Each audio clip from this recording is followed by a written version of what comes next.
Xiao Yan tampak garang saat ini, dan jejak kakinya yang berdarah semakin mendekati Cheng Misi, selangkah demi selangkah. Sebenarnya Xiao Yan sudah menebak siapa Anda. Xiao Yan tidak mengatur untuk menyerang, tapi mencibir. Dia berkata dengan suara yang dalam. Itu menyenangkan, itu menyenangkan. Anda benar-benar menebak bahwa saya menyembunyikannya dengan sangat baik. Bisakah kamu berbohong padaku? Zhang Miaoxi bertepuk tangan berulang kali, lalu menantang Xiao Yan lagi. Daging dan darahnya meledak dan tulangnya hancur, tetapi Xiao Yan tampaknya memiliki vitalitas yang tak terbatas. Tubuh yang terluka parah pulih dalam sekejap. Jika kamu tidak percaya, kamu bisa mendekat padaku dan aku akan memberitahumu dengan tenang. Chang Miesi mendengar apa yang dikatakan Xiao Yan. Dia segera bertepuk tangan dan bertepuk tangan penuh semangat. Apakah kamu benar-benar menebaknya? Ini sangat menarik, sangat menarik. Maka Anda harus memberi tahu saya ketika saya datang. Telapak tangannya seperti pria gay, keadaan emosinya bisa dibilang gila, dan kegembiraannya yang tak bisa dijelaskan membuat Xiao Yan merasa sangat aneh. Jika dia benar-benar dari alam dewa kekacauan, maka Xiao Yan benar-benar tidak dapat menebaknya, karena semua orang berperilaku sangat normal, dan tidak ada tanda-tanda kegilaan dalam ucapan siapapun. Sejak pertemuan pertama, Xiao Yan berpikir dengan hati-hati dan tidak menemukan petunjuk. Apa yang dilihat Xiao Yan di Chang Misi hanyalah kegilaan, bahkan bukan tujuan, seolah-olah dia sedang menonton pertunjukan yang diatur dengan cermat olehnya. Hal yang paling luar biasa adalah dia benar-benar mendekati Xiao Yan, dan langsung muncul di belakang Xiao Yan dan berbaring telentang. Tapi Xiao Yan tidak merasakan beban apapun, yang agak mirip dengan apa yang dikatakan Hua Ken. Cahaya dingin muncul di tangan Xiao Yan.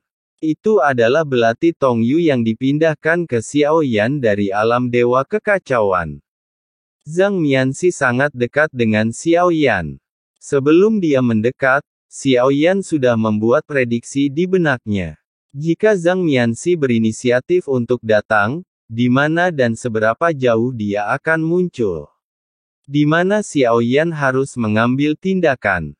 Faktanya, apakah itu dari depan atau dari belakang, kemungkinan Xiao Yan menikamnya sangat rendah. Yang paling penting adalah belum diketahui apakah Tongyu no Sesou berguna untuk itu. Tapi hasilnya tidak penting, Chang Miesi tidak akan membunuhnya. Oleh karena itu, berguna atau tidaknya Tongyu Dagger tidaklah terlalu penting, dan secara logika, jika tidak berguna maka Tongyu Dagger tidak akan dikonsumsi. Xiao Yan sudah menggunakannya 2 kali, dan sekarang hanya tersisa yang terakhir kali. Belati ini akan kehilangan efektivitasnya. Untuk saat ini, hati biru dari Raja Roh Istana Alam masih menjadi misteri. Selama hatinya belum bisa hancur total, mereka abadi. Xiao Yan nyaris tidak memberi kesempatan pada Chang Miesi, yang muncul di belakangnya, untuk bereaksi. Belati Tongyu di tangannya segera memancarkan cahaya dingin dan menusuk benang di telapak tangannya. Sambil mendengus, bola itu seperti tergores. Anda, beraninya kamu berkomplot melawanku. Ini adalah Belati Tongyu. Dia musuhku. Sial, aku tidak menyangka akan ditipu oleh orang lain. Chang Miesi menjerit nyaring, dan mata Xiao Yan tiba-tiba bersinar terang. Ia melihat sosok Chang Miesi langsung tertusuk, seperti bola karet kempes. Hilang dengan cepat dan menghilang. Zhang Miesi sudah mati.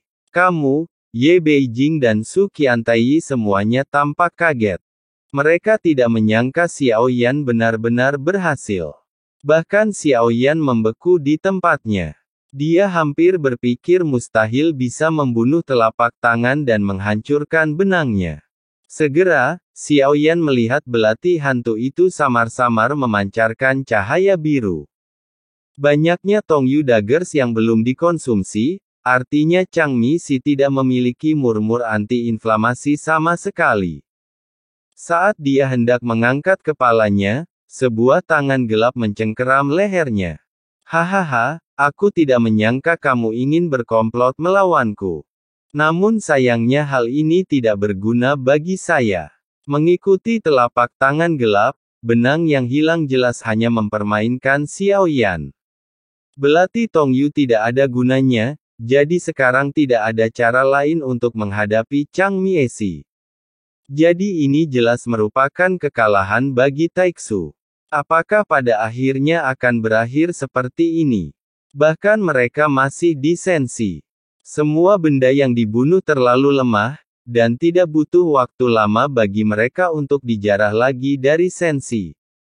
Masalah praktisnya tidak dapat diselesaikan, hanya karena Xiao Yan berpikir tidak mungkin membalikkan keadaan saat ini.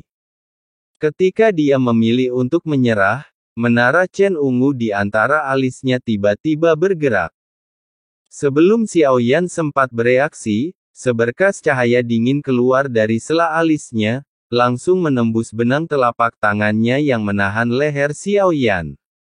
Sebuah lubang hitam muncul di permukaan pusaran air, dan di tangan Xiao Yan tiba-tiba muncul kekuatan saat dia meremasnya, benang sutra. Kemudian dia menghancurkan benang sutra panjang itu, dan cahaya dingin dari alis Xiao Yan muncul kembali di depan Xiao Yan. Ini adalah Tian Bujin. Xiao Yan diam-diam berpikir dalam hatinya bahwa dia mendapatkan benda ini dari Tian Wu, tapi dia tidak tahu apa itu. Menara Zichen memintanya untuk membimbing Xiao Yan mengumpulkan. Segera, Xiao Yan segera memasukkannya kembali ke menara Zichen dengan telapak tangan di depannya. Ken Mianxi melonggarkan cengkeramannya pada Xiao Yan. Telapak tangan di depannya mengendur. Dia bahkan tidak berbicara, sosoknya dengan cepat menghilang dan Xiao Yan tiba-tiba tersapu oleh lautan api. Membuka. Itu menyelimuti dirinya. Apapun yang terjadi, yang ingin dilakukan Xiao Yan adalah membunuhnya dengan kekuatannya sendiri. Zhang Misi berpikir, kali ini dia benar-benar mati. Namun, Xiao Yan tidak merasakan vitalitas apapun dari awal hingga akhir. Seperti yang dikatakan Hua Ken, dia seperti boneka yang dikendalikan oleh seseorang, dengan kekuatannya tersembunyi di balik kulitnya. Dengan kekuatan Xiao Yan saat ini, mustahil untuk melihatnya. Jika Anda ingin menjelajahi lebih jauh tentang Changmi lebih jauh, Anda harus melakukannya. Dapatkan pemahaman yang lebih dalam tentang alam dewa kekacauan. Namun dari sudut pandang saat ini, Xiao Yan tidak memiliki kekuatan ini. Ketika saya melakukan kontak dengan pemandangan itu, reinkarnasi Tuan Guru bukan karena invasi Taiksu, dan bukan Taiksu yang saya takuti. Mungkinkah reinkarnasi itu untuk menghadapi Changmi Si? Saat kekuatannya meningkat, Xiao Yan secara bertahap mulai menghadapi tingkat kekuatan tempur yang lebih dalam. Rahasia yang tersembunyi di dalamnya terungkap. Changmi Si yang kuat dan menakutkan seperti apa yang baru saja dihadapi. Menurut Xiao Yan, baik Qian Tai maupun Ye Beijing harus lebih kuat. Tentu saja, hubungan mereka cukup biasa, jadi tentu saja mereka tidak akan mengambil risiko untuk membantu Xiao Yan. Jika mereka bekerja sama, mungkin Xiao Yan tidak akan begitu sengsara. Pikiran telapak tangan menghilang, tapi tidak sepenuhnya. Sosoknya menghilang, tapi wajah berputar-putar dengan lubang hitam di antara alisnya tertinggal. Ini adalah topeng. Xiao Yan mengerutkan kening, dan untuk sesaat dia tidak tahu apakah dia harus meraihnya. Setelah memikirkannya dan mengenalnya, Xiao Yan mengulurkan tangan dan mengambil topeng pusaran air. Tiba-tiba, perasaan aneh memenuhi seluruh tubuh Xiao Yan, membuatnya sangat ketakutan sehingga dia segera melepaskannya. Apakah Anda hanya ingin mendapatkan masker ini? Ini bisa menjadi penyelamat. Xiao Yan berpikir dan menggelengkan kepalanya, merasa bahwa masalah ini tidak mungkin terjadi. Wajah sutra panjangnya sangat misterius, seperti topeng, tidak mungkin disamarkan. Segera, dia tidak menyentuhnya dengan tangannya, tetapi mengangkat tangannya dan memasukkannya, lalu mempelajarinya setelah dia tenang dengan aman. Atau mungkin ini bisa dijadikan alat tawar-menawar baginya di pertemuan Chaos God Realm berikutnya. Xiao Yan segera membubarkan api yang terselubung, bersiap menggunakan sisa kekuatan untuk melenyapkan semua taiksu ini. Kemudian, mata Xiao Yan tertuju pada tabib istana Suqian, dan hanya dengan satu pandangan, dia mengerti apa yang dimaksud Xiao Yan.